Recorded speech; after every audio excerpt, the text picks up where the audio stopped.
Pasukan Sabah FC berada pada kedudukan terbaik untuk menyediakan platform mencungkil bakat muda bola sepak dan menggalakkan lebih ramai belia Sabah menceburi sukan berkenaan. Ketua Menteri Datuk Seri Haji Jinor berkata usaha mencungkil bakat muda bola sepak perlu dipergiatkan sejajar keyakinan bahawa seorang pemain yang baik mesti bermula dari usia yang muda. Sehubungan itu, katanya beliau mahu melihat penekanan diberikan kepada pembangunan belia dalam sukan khususnya bola sepak. Haji Jinor juga menyatakan keyakinannya terhadap kemampuan Sabah FC melakar kejayaan di bawah kepimpinan Timbalan Ketua Menteri Datuk Seri Bung Motaradin sebagai Presiden Persatuan Bola Sepak Sabah bersama pasukan pengurusannya. Jelasnya beliau percaya dengan adanya komitmen dan kerja keras selain formula yang betul, Sabah FC dapat bangkit sekali lagi dan melonjak ke tahap yang baru.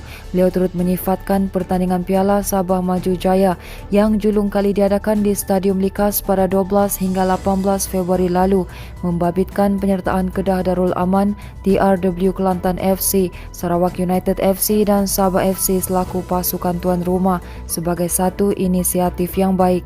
Selain membantu persiapan Sabah FC menghadapi musim baru, katanya kejohanan itu juga memberi peluang kepada peminat bola sepak tempatan untuk menyaksikan perlawanan berkualiti serta membolehkan pemain meningkatkan kemahiran. Haji Ji turut memberikan kata semangat kepada semua pemain Sabah FC musim ini selain menggesa mereka supaya sentiasa mengekalkan komitmen dan profesionalisme yang tinggi sepanjang bersama pasukan.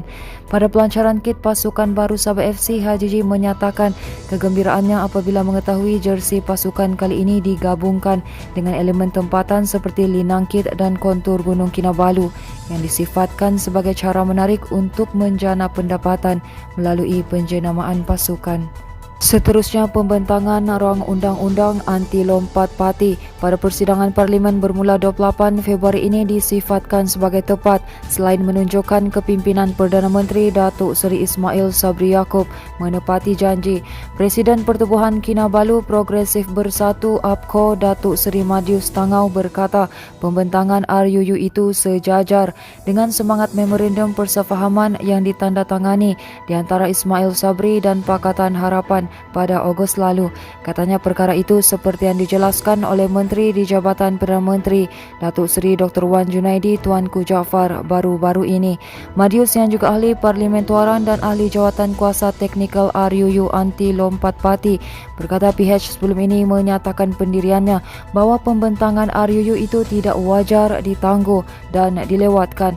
Beliau berkata rakyat akar umbi mahukan perubahan yang ketara bagi memastikan tiada mana-mana wakil rakyat yang bertindak melompat parti sekaligus mempertahankan integriti Dewan Perundangan dan wakil rakyat yang dipilih oleh rakyat. Sementara itu, laporan awal jawatan kuasa khas pekerja asing tanpa dokumen dan warga asing di Sabah dijangka siap Julai depan selepas selesai pertemuan dengan semua pihak berkepentingan di negeri ini. Timbalan Ketua Menteri Datuk Seri Dr. Jeffrey Kitingan yang mempengerusikan jawatan kuasa itu berkata beliau akan bertemu dengan pelbagai pihak berkaitan bagi melengkapkan laporan awal yang akan dibentangkan kepada kabinet itu. Beliau yakin tempoh 3 bulan yang ditetapkan untuk mengumpulkan cadangan dan input ke arah menyelesaikan isu warga asing tanpa dokumen di negeri ini adalah mencukupi. Beliau berkata demikian ketika ditemui selepas menyempurnakan majlis pelancaran inisiatif belia prihatin alam sekitar We Believe Together di Tabika Perpaduan Taman Jumbo Petagas. Diminta mengulas lanjut, beliau bersetuju dengan saranan bekas Ketua Menteri Tan Sri Joseph Pairin Kitingan berhubung pelaksanaan penguatkuasaan supaya pendatang asing tanpa izin dihantar semula ke negara asal. Beliau bagaimanapun berkata tidak adil jika ada pihak mengatakan cadangan kad warga asing adalah sama seperti PAS sementara Sabah yang dicadangkan kerajaan terdahulu. Sehubungan itu, beliau sekali lagi memaklumkan bahawa laporan awal dijangka dapat disiapkan pada Julai depan bagi membolehkan jalan penyelesaian dapat dilaksanakan berhubung warga asing di negeri ini.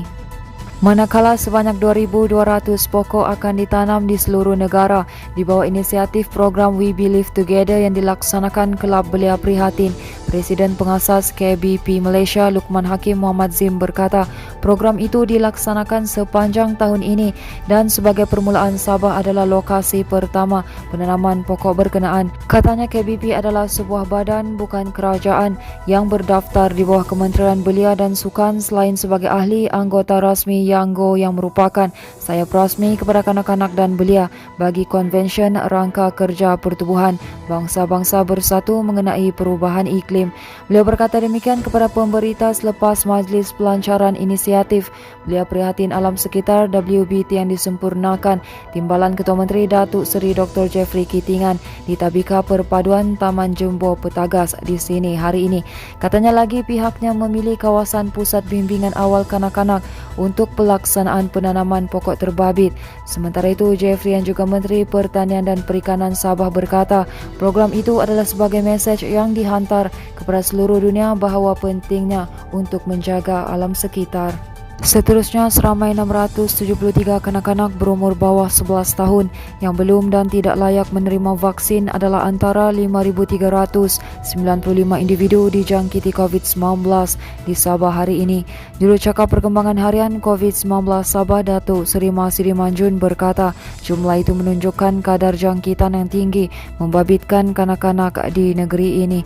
Sementara itu, Sabah hari ini kekal mencatat kes baru COVID-19 melebihi 5,000 dengan 5,359 kes, susut 206 kes daripada 5,565 kes yang dilaporkan semalam. Teruskan bersama kami di asoka.com, berita komprehensif.